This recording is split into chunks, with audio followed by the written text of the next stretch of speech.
as far as being whole, I think what's more important than being whole, because I don't think any. I mean, the marriage that I admire the most is sitting right here, and they'll both admit. I mean, I don't know what whole is.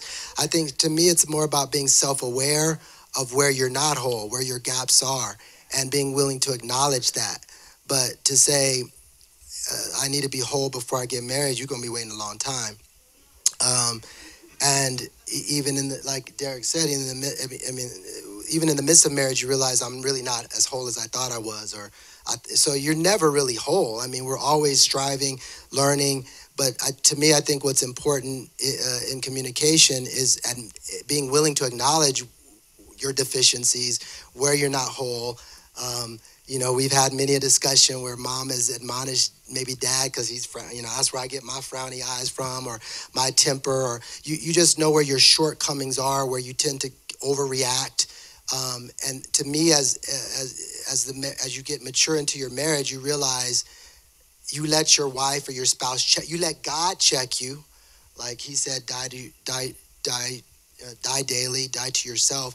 You let the Spirit of God check you and show you the mirror. You let your spouse check you, and that's really all you can ask for.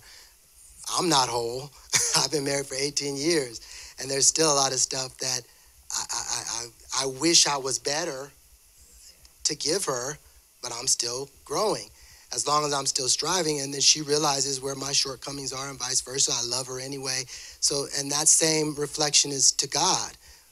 God, you know where my shortcomings are, and He loves you anyway.